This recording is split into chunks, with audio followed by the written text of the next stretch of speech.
are live. It is Monday night, and we're going to have a little regurgitation show and the look forward show. So it's going to be a bit of everything. And to join me to have a chat about it is Ivan. Keith will be in, might be in, could be in. We'll see. If he comes in, great. If he doesn't, we will continue. Ivan, how are you? Good, man. Yeah, and yourself?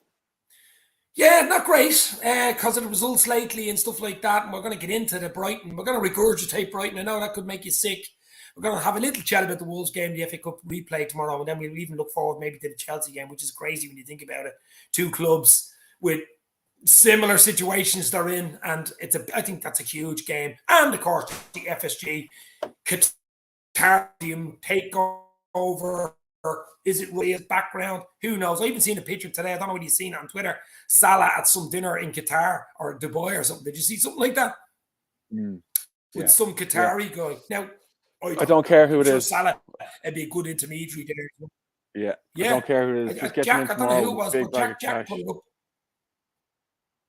Get them in tomorrow. Get the Wonga, the Benjamin Franklins. The Benjamin Franklins. Yeah. Listen, hit the like, guys. Hit the share. Let's get a few people in. And let's chat Liverpool. All things Liverpool. So, Saturday, 3 o'clock at the Amex. Brighton Hove Albion 3, Liverpool 0. I was hoping Liverpool would brighten up my weekend, but unfortunately, Brighton put the lights out, baby, and that was an absolute shit show, Ivan. I said yesterday, I think the Liverpool fans the fans that travelled down to Brighton yesterday, on Saturday, should demand the fucking match ticket fee back. That's how bad it was. Yeah, I want my money back. I want my money back. This is what I'm paying in to see. So what's your take? We'll have a regurgitation of Brighton. So what do you think?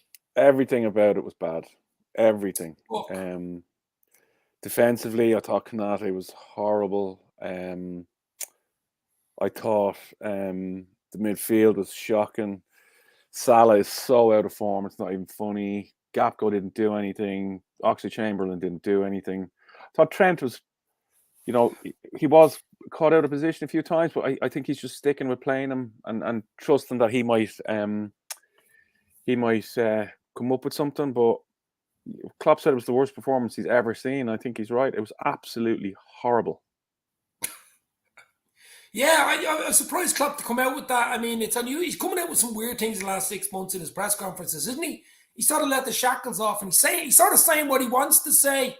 You know the way a lot of managers are sort of, they sit back or they protect their players or they protect the club or protect the owners and don't really want to say. I remember the thing when he said about the one where he, I don't pull the purse strings here. I'm not the one who has the money. I'm just the manager. And even there. Oh, yeah. Yeah. No, he said a few things. Like, yeah, he snapped on Friday in his press conference with somebody talking about the midfield, So, like, as we were saying beforehand, like everything at the club is now toxic, with senior commercial people leaving. I know we've got serious injuries as well. Transfer windows have passed where we should have been more active. And Klopp is that kind of wear your heart in your sleeve type of a fella, it's starting to come out. So we need to recover this fairly sharpish, or we're looking at the Europa League if we're lucky next year, and what that does to the transfer business in the summer, I don't know. Well, look, we are a Liverpool Football Club. I'd say you might get away with one fallow season. You might get away with a fallow season, either Europa League or not Europa. That type of way. One season, if the plan is to rebuild and Klopp is there to rebuild it, like he'll have another 3 years left after this summer. He's 2026, so it's not all doom and gloom. I think it's retrievable, but I think it's retrievable. I would agree. Yeah, in the middle of January, it is certainly not where we want to be. That's all I'm saying. No, we're halfway through the season. And we're 4 or 5 points off the top 4. That's not too bad. Like I'm not giving them any praise whatsoever because they don't deserve anything. But it's absolutely recoverable. And maybe we need a Diaz back or Jota back or something to like maybe Ben Doak. Suddenly starts, tomorrow night or on Saturday against Chelsea and scores or has a worldie of a game, But we need a little spark of something because, like, I think Salah is a good kind of, he's a good benchmark to how things are going. He's just awful. He looks like he doesn't know what he's doing. There's no spark, there's no magic, there's no creativity, and even if you're playing badly but you're scoring goals, you've got a chance. We're not even creating a chance. Yeah. We were creating. To be fair, we were creating a lot of chances, but not fucking taking them. Yeah, now we're not even creating chances. Yeah, That's even worse. And it shows you, That's like, worse. Nunes would have added something to us there on Saturday. We actually missed him. There is a chance that wasn't a bad injury. There's even a chance I heard that he could be in the squad for tomorrow, but more likely be Chelsea does. So it looks like he'll be back fairly soon, which is a big plus. But it's back to midfield again, Ivan. It has to be the midfield we're talking about. It has to be the bleeding clutch, the bearing in the clutch. It has to be the fucking engine, the exhaust, whatever you want to call it. If that's not working, if you're even driving a Ferrari, the thing won't get out of the fucking garage. Yeah, no, I'd agree. So the three boys aren't working. That's for sure. Fabinho's form has been like he's getting older, but I still think as a 6, if he's playing well, he's grand. Henderson's legs are gone. That's a fact. Yeah. And Thiago, playing in that advanced role that he was playing on Saturday, it just didn't work. I think if he's in there and you've maybe got Keita or Jones or somebody else, you need some fresh legs. You need some young legs in there, and maybe it's Keita, maybe it's Jones. But at the moment, the three boys are looking as old as they are, unfortunately. Yeah. Jackie boys in the house, Anfield Road TV. Keith might come in. We'll see what happens. But Jack, how are you? I'm made up, mate. A bit more of a smile. Absolutely shite. Yeah, no, I know we're rubbish, but even if we get some investment for one midfielder, that would be a great start, mate. So Jack, I know you've done loads of videos, but I just asked Ivan a minute ago. We're going to regurgitate Brighton for a few minutes. We're not going to dwell on it because it's over. We don't want it to be a virus and destroy the whole bleeding podcast. But we'll talk about Wolves and we'll also talk about FSG and Qataris and all that. But your immediate, even if you can put it into 60 seconds, which would be quite hard. We're used to doing TikTok videos, Dave, so you'll have to tell me that. Go on, do TikTok. Go, baby. No dancing. Disappointing, mate, as I spoke to you and Ivan and Keith a couple of days prior to the Brighton game. I anticipated a loss, which is sad in reality. Yeah. But I think what we talked about the days prior come bear fruits in reality. We got walked through in reality. The midfield was poor yet again. And it was a very disappointing performance, but very reminiscent of what we've seen for large portions of the season, mate. And even with the news, as we'll speak about later, with the potential new owners or investments fundamentally to the football club, I'm hoping it just gives a bit of a boost to the players. But yeah, it's, as I said, we all know to get behind these lads, and I'm hoping, and I've got a good feeling they'll turn it around in a good way this season. Still plenty of football to go. As I said, potential injuries for other teams. You never know. Football is a very funny game for me, mate. Yeah.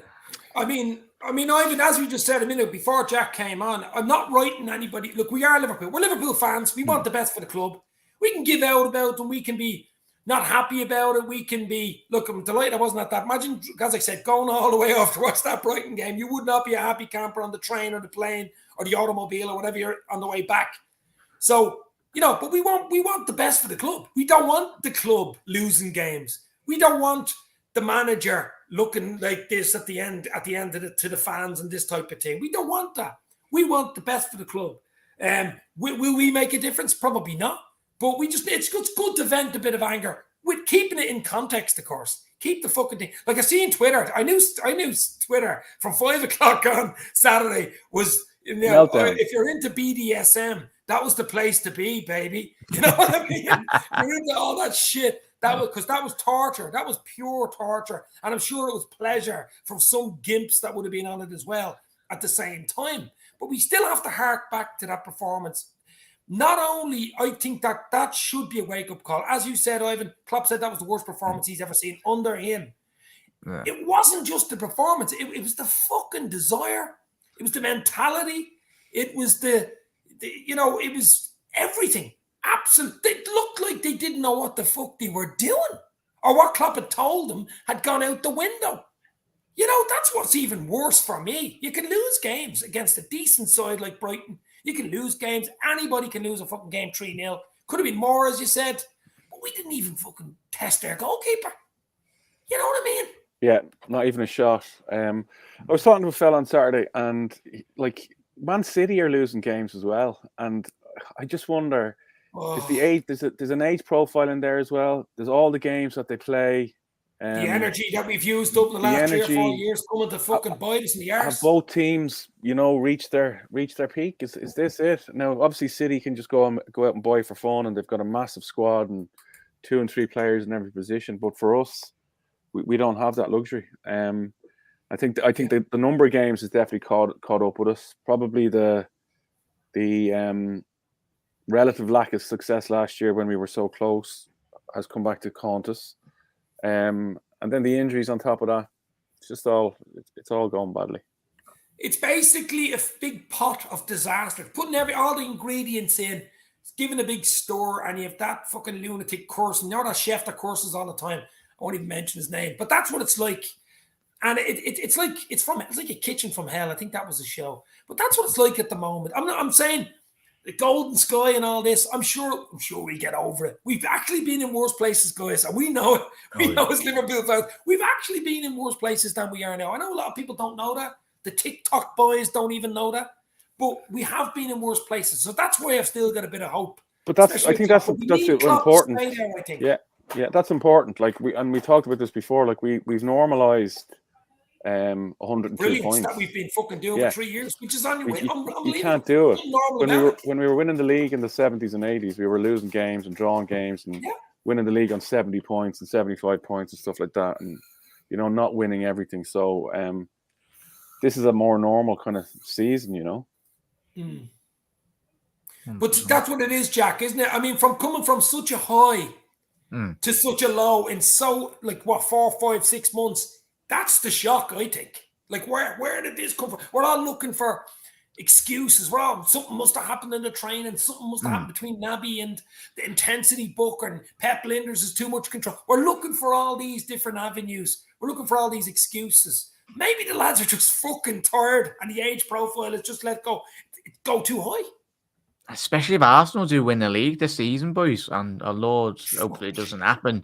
Imagine Man United somehow win the league. Well, I'd rather Arsenal win it than City or United anyway. Yeah, like as Ivan said there, in terms of internally as well, those discussions are probably happening at Manchester City. I know 100%. I think all of us know that.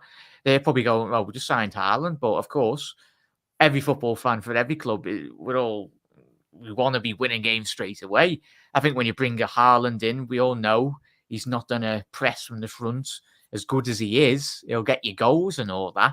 And I think I've seen quotes today or yesterday about Kevin De Bruyne speaking about Erling Haaland. Again, he said he's not been fully integrated with playing a lot. Obviously, he's assisted him a couple of times this season, but Haaland's still developing. And you're seeing massively the drop-off in terms of pressing from Haaland. You can just probably allow him up front. And probably internally, City are going, of course, he improves the quality on City, but in terms of their overall tactics within a game or control within a game, I think probably had a very detrimental impact.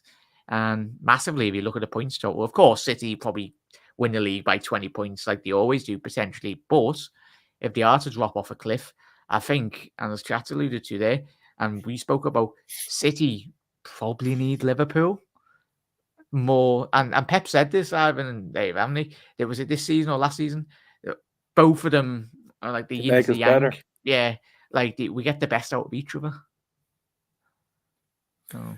Yeah, look, I did see this thing. We've talked about what Jose Allen is talking about, Trent moving into midfield. I even seen something today talking about it. Maybe play Gomez there for the rest of the season, pull Trent into the middle, and just give it a go against Wolves tomorrow night, because I'm not saying it's a throwaway game, but realistically, I think the Chelsea game is a bigger game, Jack, on Saturday in the league.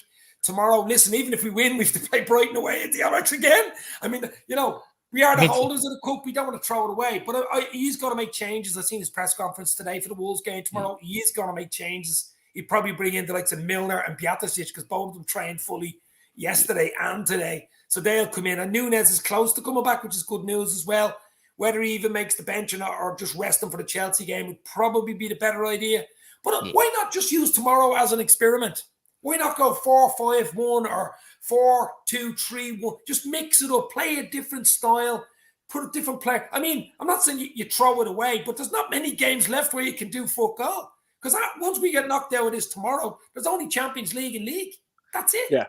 I think tomorrow is your game to just do something different.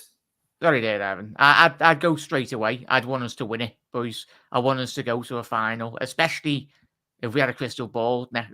If that's the only trophy, FA Cup, then I would be disappointed. But I'd like us to win the FA Cup this season, especially if it meant, and if we could see a couple of weeks, a couple of months ahead of us, if Liverpool are to miss out on top 4 or whatnot, it's just a little bit of a positive. I'd go strong tomorrow, mate, for me.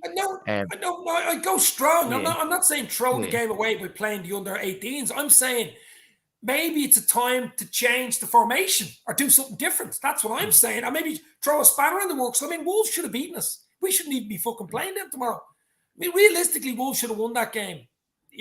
So we've got another chance by look or by crook or whatever you want to call it. So maybe just instead of going the same 4-3-3 again, let's fucking try something different. It's going to be a tough game for him. You've nothing to lose. And you could bring Joe Gomez. Like I think when at the start of the season or maybe during the summer, we were thinking that maybe Trent would move into midfield, and that was a kind of a wild thought back then. But he's playing most of his football in midfield. He's either playing outside right or he's playing as a 10. He's getting so far forward. And maybe that's the option because Henderson doing it on the right there, he's just gone, So maybe it is time to stick him in there.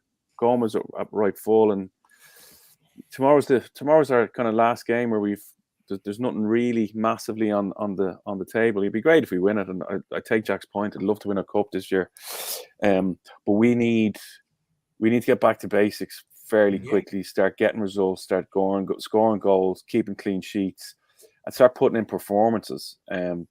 Because that's pretty much it for me. Well, it's double jeopardy. They let everybody down at the weekend. Yeah, Say again, double jeopardy. Because tomorrow night away at Wolves is not going to be easy. We've seen what not they did at all. It's going to be even harder. But if you go into the Chelsea game after getting knocked out of the cup, your season's basically over. Okay, we've Madrid in the Champions League, but you know what I mean. It'd be good to get into the next round and go into the Chelsea game with some sort of a fucking cushion, wouldn't it? Because Chelsea had their tails up after winning at the weekend. Like they're after coming through a sticky patch now. I don't think they're out of it. And they only won 1-0, but well, they're after signing half the bleeding world at this stage, haven't they? Yeah. What the fuck is going on there? They are probably going to be signing me ma for 100 million at this rate, or something for that matter. It's madness, and that probably will tie us into what we're going to discuss in a bit in relation to the owners. But I was just speaking to Spider before. Football, as we've already discussed, I think it was last season we spoke about it, the way in which football, even 20 years ago when Sky took over in terms of the TV rights, football next 50, 20, 70 years probably will look completely different to what we are currently experiencing as a product or as football fans in general anyway. It's going to surpass our expectations in the right way or the wrong way. Time will tell, really, mate. But it's going to be interesting. But we'll all hopefully still be loving Liverpool in our care homes or wherever we are. I know, but yeah, it's going to be interesting to say the least, mate. But you never know, lads. As I said, but it wouldn't surprise me this season. Remember in 2005, we had a shocking Premier League season, and we went out and won big ears for the 5th time. Yeah. Funny things have happened in football, as I said before, boys, and chat. But you never know. Yeah, loads of things can happen. I just think for Liverpool, it's not just one or two problems, though. It's a lot of problems. And there's even problems in the background, Jack. Yeah. It's not even on the pitch I'm talking about. Maybe the problems manifest themselves on the pitch, and that's what the fans see. They don't see what's going on in fucking, AXA training ground. They don't see what's going on in the boardroom. They don't see what's going on in the transfer committee with Klopp and Pep Linders and Peter Crouch and all the lads, the staff, and the story that Julian Ward's leaving in the summer. Michael Edwards left last year. The statist, the main stats technical director guy's leaving. The fact that Werner's doing more hands-on stuff and Billy Hogan has his hands full as CEO. I mean, there's a lot going on, That just points to something happening internally, boys, doesn't it? I know. And we said it months ago. We said something big has happened behind closed doors. Whether that be a massive argument with the players or there's been a bust up with certain senior players, we don't know. Time will tell. Next 6 to 12 months. There's a new book out in 3 years. Or releasing books. I want it on the Waitrose #1 or whatever. Battle of Who's Top. Yeah, there's a new book out in 2027. What went wrong? What went wrong? What is it? The happening of Liverpool. The mental season that was for the Reds. But yeah, there's a shift. Something's happened behind closed doors, and time's the biggest teller. Whatever that shift will be, it's going to be interesting. But as we all know, lads, it's going to have to come from the players first and foremost. It was interesting. I tried to not look too much into what Jurgen Klopp was saying in his presser today, but he was smiling a lot more than he has been, and he was very choice. Massively choice with what he was saying to the press. I think he's learned from the press conference before, Friday's press conference, where he was very angry. And of course, he's a very experienced man in football, and everyone knows whatever country you're at, in the media twist 2 words in a sentence, and you've said something completely different to what you've said, as we all know. But I think he was a lot more switched on today, and he was a bit more smiley, a bit more rejuvenated. But I think, it's going to come down to Jurgen getting his tactics, and he said, and that's what we expect. He's not a Jose Mourinho where he throws his whole squad under the bus in an interview. That's not his style. And Jurgen Klopp took massive responsibility, like he has done for the last couple of weeks. But I think today, if I was a player in that dressing room, I'd watch that interview about 3 times, because that's my boss. That's our Jurgen. And he's took that brunt of responsibility massively, as you would do being a manager. But if I was a player, that interview would massively inspire me. A lot of people might go, "What, you're mad?" But if I was a player, I'd be looking at each other, all the players in the dressing room, like, "Come on, boys, we've got to turn it around. They're good enough. We all know that." So. Yeah, but listen, okay, so we regurgitated Brighton. That wasn't nice. And obviously, Wolves tomorrow. We're all hoping Liverpool go through. We don't want them losing. I'm just saying maybe it's a chance to do something different, throw something in, spanner in the works. Whether he does it or not, I don't know. I think he'll go strong, because he'll be looking for some sort of a reaction, and he'll be looking for something to bring into the Chelsea game, because that's a huge game on Saturday at lunchtime at Anfield. Mid-table battle, then, boys. Yeah, so. But look, guys, the other news, the big news, has been, I mean, this has been rumbling in the background for a few months now. We all know about it. The Qataris, the Saudis, the American owners looking for investment, partial, full, half, whatever it was. FSG, John W. Henry, all this stuff in the background. Jack, I know you've done a few shows on it, but it seems to be just bubbling away at the surface at the moment in the last, say, 48 hours. I'd be very, very surprised if we are taking over inside the window. It just doesn't make fucking sense to me. If you're going to be taking over, no matter how much money you're worth, you wait either till the summer or after window. Imagine taking over tomorrow or the next day. You'll have to spend money straight away, or else you'll be fucking the worst owners in the world. So I can't see owners coming in this window, I'm afraid, guys. I just can't see it. Will it happen in the summer, between now and the summer? Probably. Will it be partial investment, maybe 10, 15%? I think it could be a full sale. I heard something about today that they're looking between 3.5 and 4 billion, something like that. I think FSG want to go back into the American market and stay in there, maybe. But what's your take on it, guys? We do need investment. Don't get me wrong. We absolutely do. But well, that's the point. Be careful. We need. So if they come in now? Like, the flip side to what you're saying, Dave, is that they come in February and they sit around and they wait for the summer. What's in it for them then? They're going to have to spend the money at some point. So, well, I mean, if they don't come in now, I mean, there's only 2 weeks. What's left? 2 weeks in the window. Like, it takes a while to come in and get settled, and unless it's Oh, already totally. been done in the background. Well, Unless mate, it's been done already. but that's the point. Like, it could be like, but like we're crying. What we're looking for investment. Why do we want money? So we can spend the fucking stuff. Do you know what I mean? So we need play, like, whether that's now or in the summer. The risk, as you said at the start, is if we don't spend it now, and we do need to buy a player or two, forget about the Champions League, forget about it, and them coming in the summer. It changes the whole dynamics of the sale, and what our value, any budget that we might have for spending on players, the types of players we attract, blah blah blah. So we need the money now. Yeah. 100%. As we said, and we keep saying it, Ivan, and we keep saying as well, and Jack, invest to protect. You've got to protect your asset. And it doesn't look like anybody's coming in, but you just fucking don't know it. That's the team at Liverpool. You don't know. Someone could come in the next 2 weeks. You never know. Jurgen Klopp could be spending money like he's won the lotto. Like, go on, 50 million you want to go on. I'll give you 70. Go on, you want. Well, look at Chelsea. I mean, that's fucking madness as well. I mean, that's just fucking crazy what's happening over there. Yeah. But look, guys, would you be happy? I mean, I'm sure you take any bleeding money at this stage, but we've been slagging City and Newcastle and PSG and all these clubs with oil money. Would you be happy if a Qatari consortium came in? Now, there's two types of Qatari consortium. Private. There's businessmen, as in made up of 4 or 5 billionaires, a consortium, and they're all private investors, let's say. Or there's Qataris that own PSG, which is the Qatari Investment Group, which is the state, basically, similar to City and Newcastle. So, businessmen. What guys do you want? Obviously, you're rather businessmen, but business. Yeah.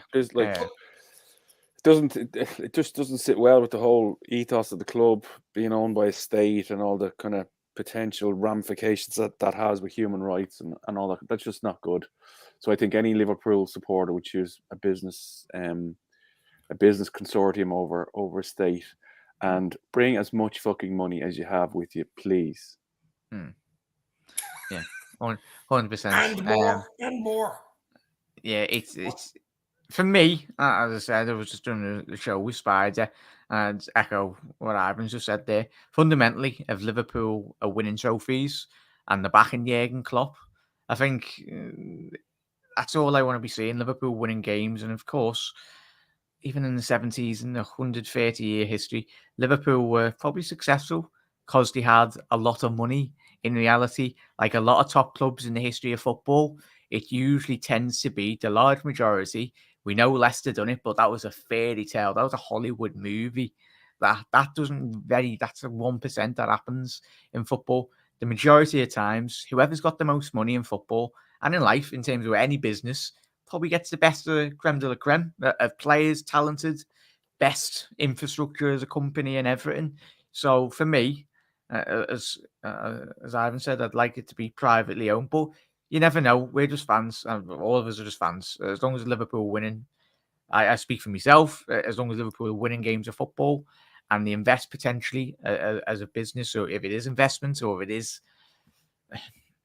whoever it is coming in, if they put infrastructure inside the Liverpool, outside of Anfield, for the community as well, for even Everton supporters, if they pump money into the city of Liverpool, that helps Liverpool and helps the millions of people around the world as well, in terms of Liverpool fans or whoever for the matter, in a positive way. That's, for me, that's a positive in all honesty. And you're right, like the money does bring success. Like when you look at even when we were most successful in coming towards the end of the 80s, and then suddenly United came in and they, invested heavily and their marketing was great and their commercial side was great. We were the richest club there. Like we were buying John Barnes, Ray Houghton, bringing Aldridge in, Rush back, Houghton, all those players. Was Kenny a record fee at the time? Kenny 1.5 as well. mil. Do you know what I mean? So it don't, like the link between money and success, it's there for a reason. You get the best players. That's what it's about, right? So it's all about the Wonga, baby. It's all about the Wonga. That's what it's all about. But as I'm just saying, what type of owner do you want, or what would you be happy with? As I seen Hannah had something in a minute ago. Just Hannah had a good thing and was saying FSG are the perfect owners except for the money. I mean, Yeah, everything they seem to be doing right. Only if they would have spent a little bit fucking more on the windows that they missed 2 or 3 windows. A few people want to join us here. Just going to see if we can send them. Mick Moran wants to pop in, and I think Keith's still around. So we get Mick in. Mick just did a podcast with Jamie Carragher. Cara. No, yeah, it was good. Cara, which is out, guys, on the Copy podcast. I'll probably tell you about it now in a minute. Anyway, but my takeaway has arrived, so I'm going to drop. Yeah, you can rock and roll, absolutely. You're not sharing, Ivan, with the stream. Come on, I'm starving there. Fair play to you for popping in. Thank you very much. Speak to you soon, matey. See you guys. Right. Mick can pop in then. That's perfect. Yeah, that's great. So I think Keith's coming in as well. I'm not sure. Yeah, I'll let you send them. But chat, let us know your thoughts. And obviously, there's a lot of questions, a lot of answers, a lot of uncertainty potentially of Liverpool. Whether it's going to be investments, obviously we've seen reports over the last 48 hours from Middle Eastern reports. And similar with certain journalists as well, Dave, like we seen me and you when we done the Luis Diaz news, when that broke straight away. Big up, Mick. Yeah, that the journalist in South America very much got ahead of the English set of press as well. So it does happen in the world of media. We have a legend who's just dropped in. Oh, Howie. How are you doing, How are you, Mick? Mick Moran from the Cupway Podcast. And we'll be talking about your little chat with Jamie Carragher now in a minute as well. Oh, but and we can tell everybody where you can get it and stuff because there's a few people in here. But I just want your take. Jack and Ivan was with us a minute ago. Keith might pop in, but Ivan has just gone to get his little. Was it a takeaway he was getting? I don't know what he was doing. Didn't share, so that's disappointing. Little Chinese. Yeah. Probably a Qatari takeaway. I don't know what it was.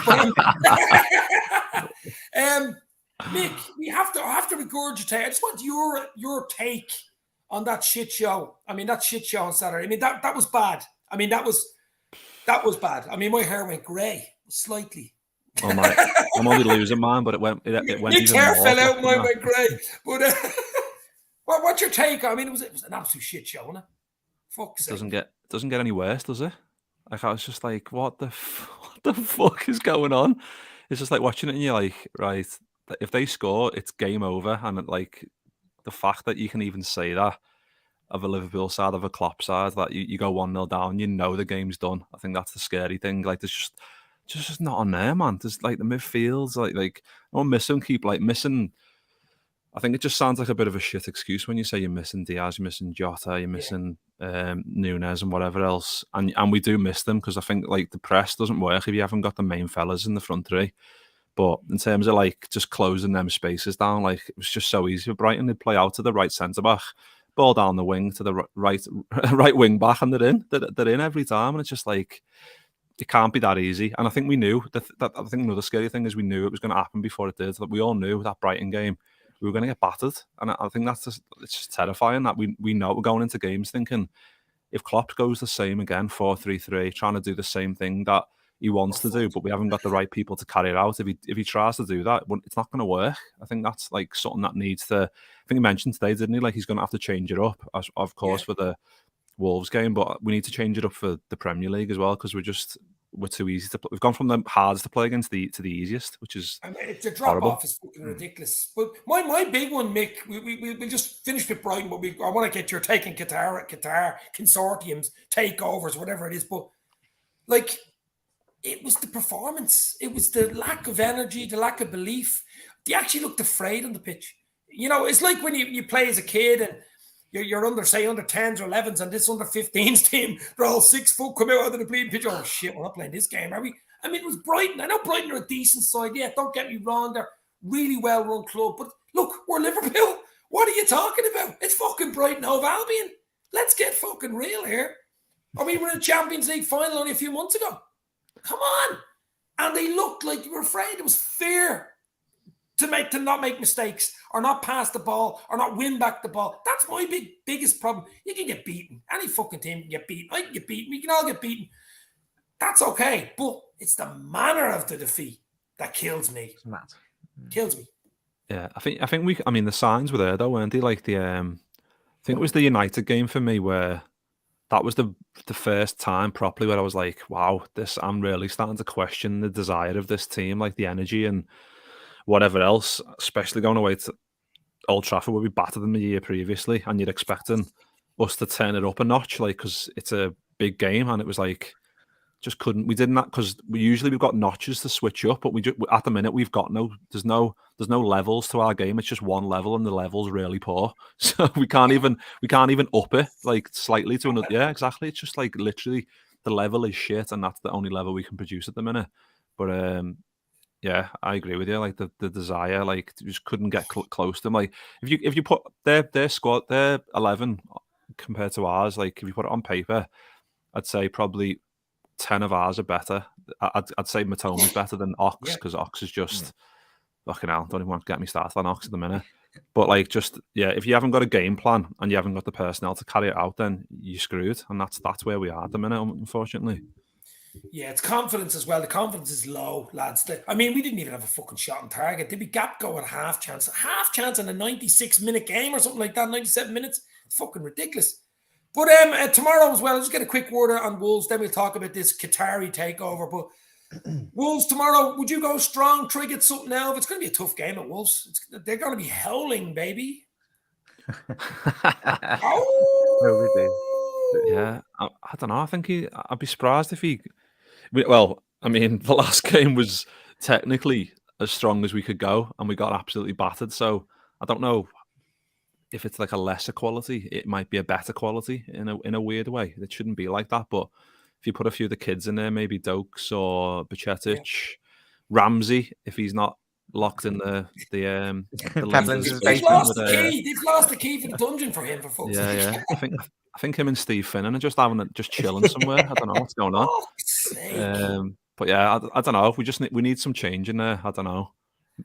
I think Klopp mentioned it today again. Like, say we need to be harder to beat. Like, defending's the key aspect of standard stuff that we'd all fucking know that. Let's be real, start quick, press, try to get an early goal instead of fucking conceding one. You know what I mean? Yeah, I mean, fucking hell, I don't know.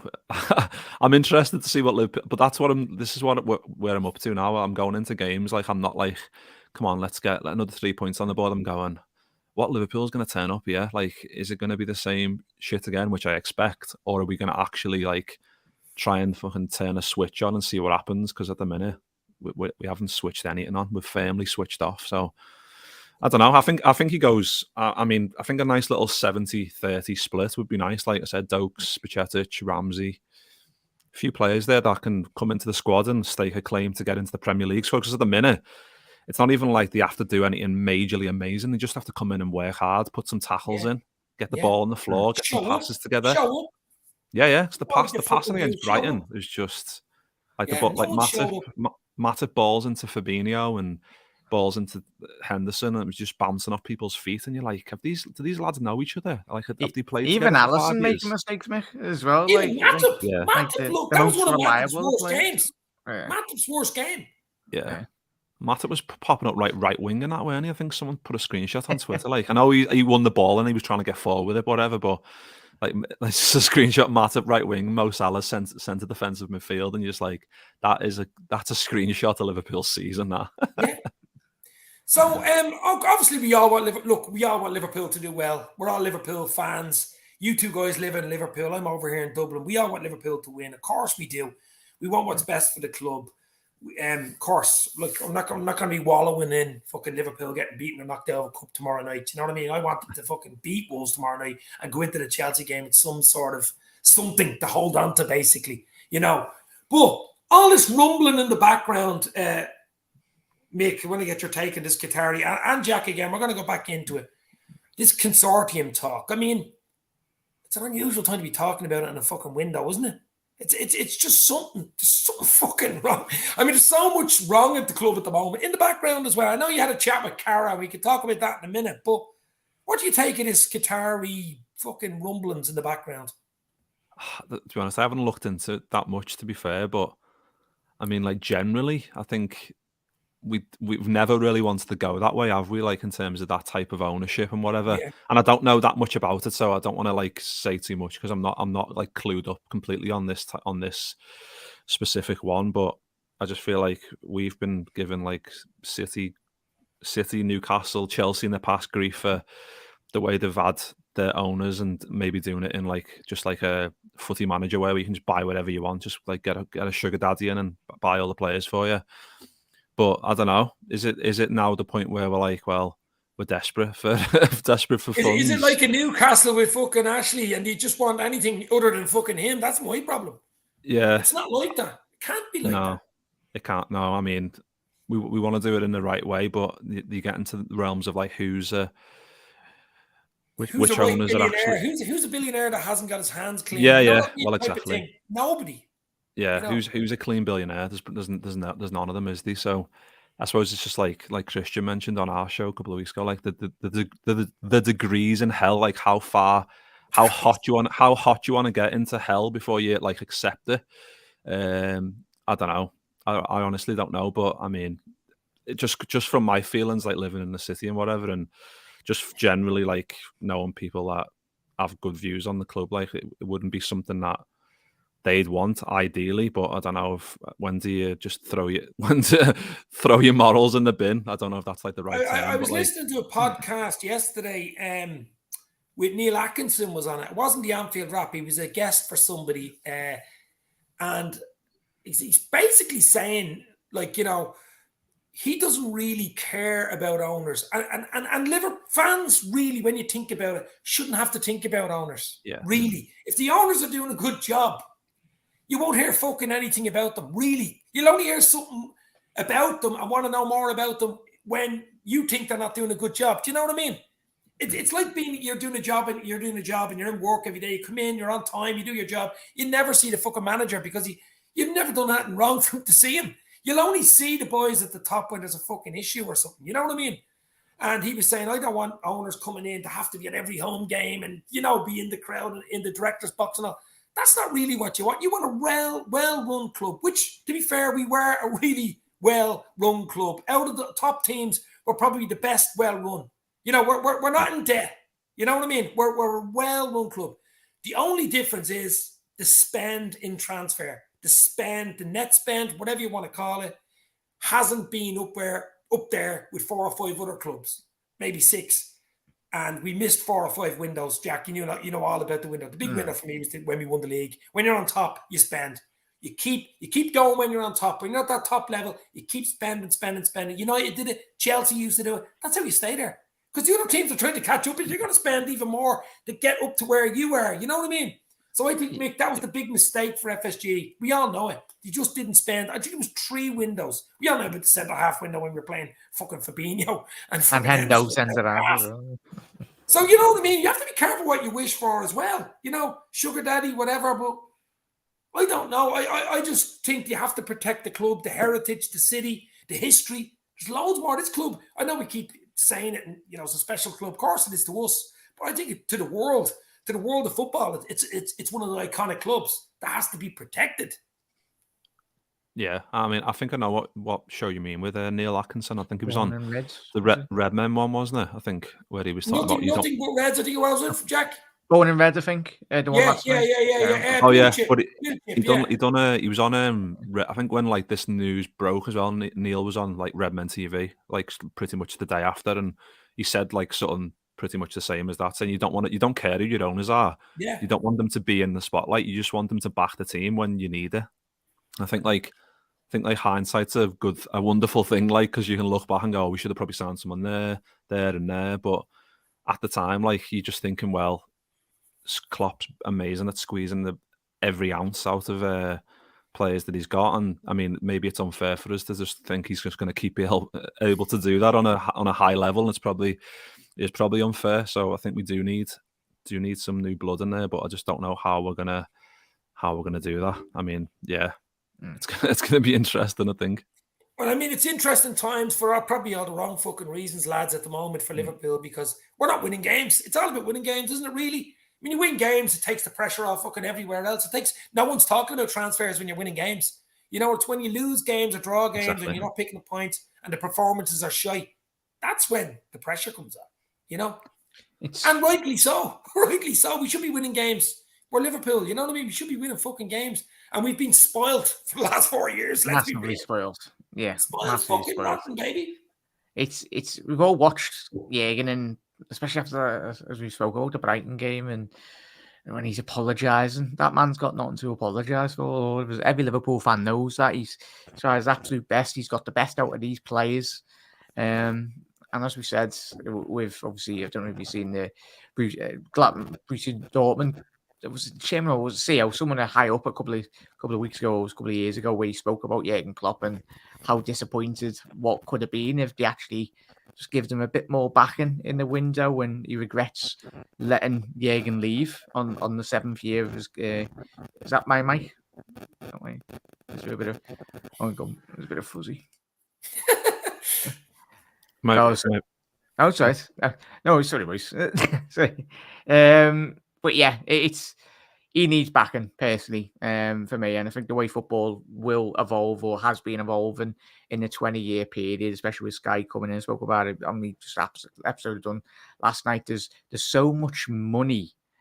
Fair enough if the regulation in the Premier League and the regulation in modern day football was there, and there was a proper structural basis, and if FFP was an actual thing, which we know it didn't when Abramovich took over Chelsea, didn't when City got taken over, didn't stop Newcastle, whoever. As we said, we don't truly know who's owning these. And you look at the money that Bournemouth is spending, they have got a consortium of about 5-6 billionaires or millionaires, and that's even taken on bloody Hollywood executives or whatnot. Actors, Wrexham. Yeah, it's where I think the people with all the multi-billions, people with billions, they want to be the face of a lot of these football clubs. And when you've got billionaires around the table, it's all about who have you got in your portfolio. Oh yeah, we've got Liverpool, we've got City, we've got Newcastle in the Premier League. Premier League is, as I keep on saying it, is the modern day, well, it is the Super League. It's where all these sponsors, the owners, the billionaires, they all want a slice of the cake in the Premier League, because that's where the money is. That's where all the advertising revenue and everything is. And it's going to go even higher in the next 15, 20 years. It's coming away massively. It has been for a very long time, football in the modern era. It's come away from what the basic fundamentals were about the fans. These billionaires and millionaires truly don't care about the... Yeah. No, not really. I don't think they give a shit. It's all about the bottom line, lads. Yeah. It's all about the Benjamin Franklins. That's what it's about. No. How much did we make this year? Let's be real. Let's be fucking real. Yeah. FSG aren't actually a great example of moral, to be honest. I mean, they were one of the main people fund Trump, and also their association with the company and human rights dispute in Nepal. Listen, we never said FSG are the moral compass. We just didn't. We just said most billionaires don't have a fucking moral compass. That's the problem. Yeah. We just don't. That's how they got to make billions, isn't it? You know, that's as simple as that. And by the way, Arthur Mello is going to save our season. Yeah, right. As Hannah says, that glorious 13 minutes of Mello, never to be forgotten. Fuck. He's just using us for a day. Was it training camp or something? Melodramatic. That's all I will say. Mick, we're going to go in a few minutes, but I'm going to give you the last few minutes to talk about this amazing podcast. Generally, you've had a good few people on, and famous people and stuff on Copy Podcast, guys. Check it out. It's on. You can tell us where you can get it. I'm sure you can get it on Apple's and Spotify and stuff like that. So, talking to Cara, what was that like? Oh, amazing! You know, he's such a legend. I was that nervous, right? So I was using StreamYard, and I'd done like the intro and all that, and then realised about 20 seconds in, I was on mute. Oh, you done a Mick? You probably won't. Yeah. But obviously it went live, so I was like, I heard you saying it to him at the start. A bit of a shit show at the start. Yeah. I was like, fucking hell, Cara. I'm so sorry. And then I was like, right, so I'll just start again. And I was like, oh shit, you can't. You've got to then come back out, create a new one. And I was like, oh, I'll send you a new link and whatever. But anyway, yeah, got going, and it was good and that. I mean, yeah, just could talk to him for ages, because it's like there's so many topics you want to talk about, but you can't get them all in. You can't. And you can't. I mean, I didn't want to go into like proper like nitty gritty stuff like owners and stuff and FSG, because you don't want to rock the boat, do you? I just feel like it's. I mean, I can have my say on it. That's fine and whatever. But like someone like that, then he's like He's he's in the got a fucking- contract he'd be in with the papers Sky the and next all day that. if he said that. You know Yeah, that, I just Yeah. thought like try and give it I mean, fucking hell, a positive spin's probably being generous, like the way we're playing at the minute, but just trying to like ask them like who's going to benefit us most when they come back from injury. Just talking about Nunes, like how good he is, creating chances, his playing days. He gave him a top 3 of his favourite Liverpool players to play with. I was surprised at one of them, Yeah, one of them. Yeah, I think you could probably guess Sammy the first two. Hyypiä. Yeah, Sammy Hyypiä was the surprise one, but yeah, top 3 moments, top 3 played with, top 3 played against. So just thought it'd be a quicker way to get through it all, and then just fit in all the other topics as well around it. Like obviously Gerrard, like who's he going to manage next? Is it going to be Poland or not or whatever? Probably not. Like, but yeah, it's not on YouTube. It's on Apple and Spotify and all that. So if you just type in like Cop-Out Podcast on Google, I imagine it'll probably just pop up with the link tree with all the links in there. So yeah, it's good. 36 minutes worth though. Yeah, no, I was listening to it today. It's absolutely brilliant. But it's great getting people on like that. I think I was a bit nervous last year. I did an interview with John Octoberg, who of course is Allison's coach. And obviously I was basically saying, no, I didn't fucking write that now. I was just basically saying to him, he'd only come back from getting his haircut. He says, I'm going to be 10 minutes late and get my haircut. So I was slagging him on his fucking hair. So when he sat down, no, he was grand. You're grand once you meet somebody. You're a bit apprehensive when you know, for a minute or two. But then again, I'd fucking interview the Pope, to be fair. I'd have no problem interviewing Klopp. No fucking, wouldn't bother me. But like, you know, you're a bit apprehensive what you're going to say. I didn't want to rock the boat on Kelleher. Is Kelleher leaving? Is he? I have a feeling Kelleher's gone this summer, to be fair. He just needs to play football, lads. He wants to play for Ireland. He's got to be playing first team football. He's not getting a sniff, really, at Liverpool, is he? He's too good, I think, to be not getting a sniff. So I didn't want to rock the boat with that one. You know those type of questions, like you were probably saying with Cara. Yeah. You didn't want to rock the boat. He's doing you a favour type of thing. Exactly. You know what I mean? And it's like I don't want it to like, because you don't want people to also think, oh, you're not asking the proper questions. Well, I was like, well, fucking hell, we're not. It's not like we're CBS or whatever. We can't just go, right, lad. We'll give you $500,000. We're going to ask you all the shit questions. Get ready. It's like doing me a favor, giving me 45 minutes of his time, like for free. So just gotta play ball, haven't you? I mean, got loads of Most of them are okay. Most of them are sound anyway. They fucking. I mean, he's been doing that for about many years. Has he been doing chatting and podcasts and fucking exactly 10, 15 years? It'd be fucking second nature to him. Boot all lads. I was in there for people outside Liverpool. There's a little cinema called the Plaza, and I come out one night and I was like, I swear, Carter's behind me. And everyone's like, no, he's not. And he's like, all right, Jay. And he walked out with his family and all that. He's just a local, genuine lad, isn't he? Yeah. I've met him twice. Once in Mackey's as probably about 6 or 7. I was a little kid. As a kid, you're probably like, oh my God, it's a footballer. But he was sound. But yeah, no, it's amazing when you just have that opportunity just to speak. But Nick, you smashed it lad anyway, and it's all the experience, and I'm pretty sure you'll get him back on again. And, you know, you should have asked him at the. Maybe you did ask him. I don't know when you turn the fucking microphone off. Get Stevie G on. That'd be a good one. I asked the question like just after see, but don't want to like be like. But I mean, he's like, you wouldn't have had a chance interviewing him if he was a fucking manager, you know, because you have to go through the club, whereas he's a free agent. Yeah, I mean, I asked, like, I didn't want to just be like, give us your iPhone contacts there, Cara, let me have a look through. I would have loved that, like, but or even Neville and Carragher both on the same time would have been good, actually. What that fucking. No, brilliant. Yeah. No, it absolutely was. Fair play to you for getting them on. Fair play. Absolutely brilliant. As I say, Cop-Out Podcast. Check it out, guys. Apple and Spotify. It's not on YouTube. It's on iTunes, isn't it? iTunes as well, no? Yeah. So I think it's all the podcasts. So like Deezer, Google Podcasts, Amazon Music, all of them really. So if you just search Cop-Out Podcast, you'll be able to find it on there. So about 35 minutes worth, so some good stuff in there if you want to have a listen to it. Absolutely. I watched listened to the first 15-20 when you were chatting right up to the top 3 players and all that, and I just listened right to the end because I had a feeling you might have been on earlier, so I just needed to know what you were talking about. But guys, look, it's not all doom and gloom. We are Liverpool Football Club. We will eventually get out of this fucking We'll be back, Reds. malaise. We'll We'll be get back. out of this malaise. We know we will. We all know we will. We've seen worse times. We've even been worse than this. Let's be fucking real. We've been actually in worse places over the last, well, I'm following fucking nearly 40 years, but you know what I mean?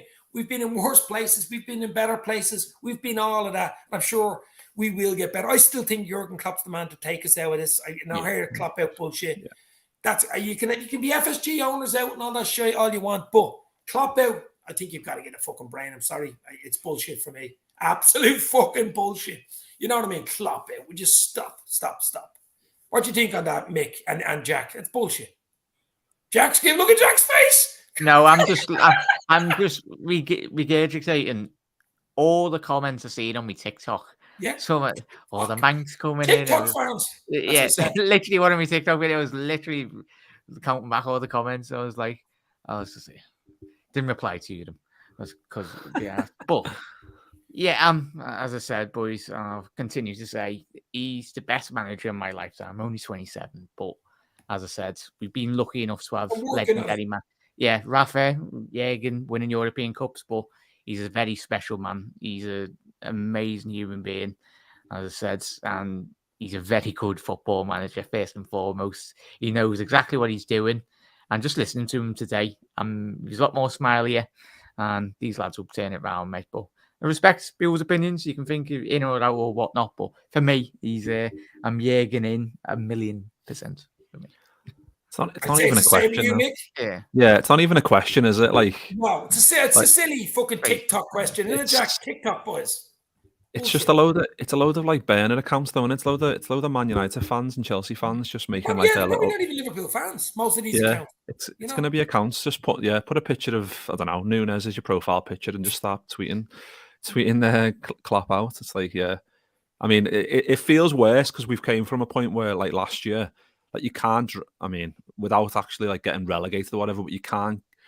At the moment, you can't get any worse than what we're doing following a season that we've done so well. So it's the chalk and cheese nature of it that we were so amazing last year. Played every game, nearly won the quadruple, and now we're 9th in the league and playing Chelsea on the weekend, and they're 10th. And like the fact that 9th versus 10th and it's Liverpool versus Chelsea, and not like fucking, I don't know, like Bournemouth versus Everton or whatever. Like it's just craziness, but.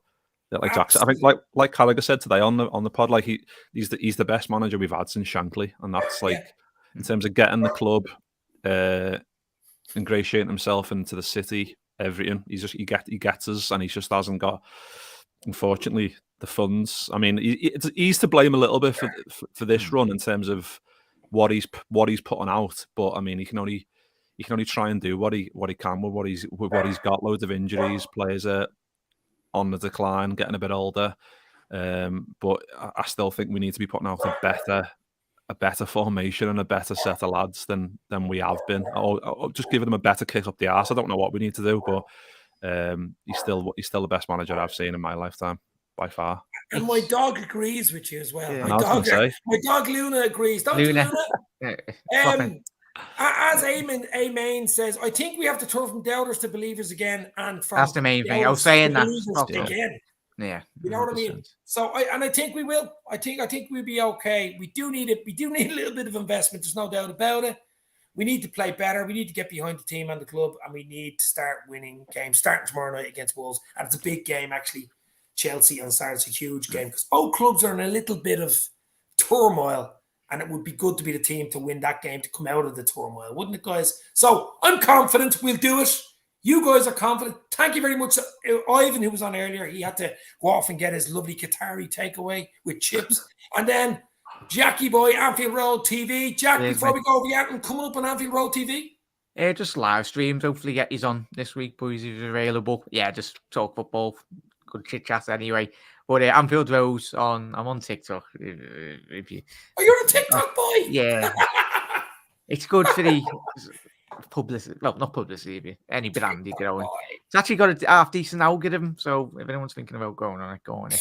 It's not just TikTok dancing. Just keep doing the shorts. I told you. Yeah. Don't wear the shorts. Don't wear shorts on a Chat- Friday night. Just do the shorts. Chat will be getting Dave on TikTok doing a dance if we actually do get some investment, and that's even 20 million on a half decent midfielder. So, but yeah, thank you very much, mate, for having me on. Great to speak to you again, Mick, and obviously Ivan, everyone. Reds will be back to winning ways. I'm pretty sure about that. Just before we go, Mick, obviously you're pumping out those podcasts yourself and Chris Anderson as well. You do shows and stuff. I presume you're going to be doing a bit this week.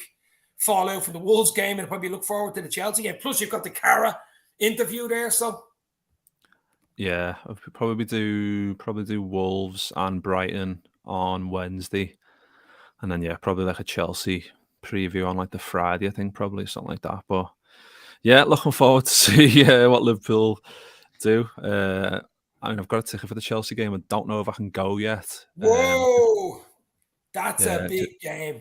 Just wait. I mean, I'm just waiting to see if I can just some work stuff I need to sort out. But if I can sort it, then I'll be able to go. But yeah, 9th versus 10th is hilarious. But yeah, I mean, it's got to start somewhere, hasn't it? Like that, we've got to start. Turning point game, though. You know, it's a big game.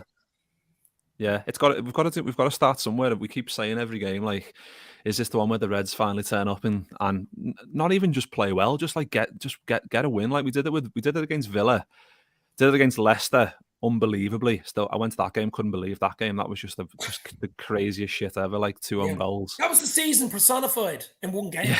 That's fucking crazy shit. Yeah. Two OGs for their centre back, and just so we rode our luck. 2 OGs. Yeah, exactly. Riding your luck, and then obviously if you're not playing well, there's only so far you can do that, and we've came unstuck, and we need to press the little reset button and see what happens when we go again. We go again, exactly, guys. Guys, we shall go. Copy Podcast and Anfield Road TV. Ivan was in earlier. Stay safe. Talk soon. Let's get over this craziness and let's get a win against Wolves and hopefully beat Chelsea at the weekend. Stay safe, guys. You'll never walk alone. Cheers.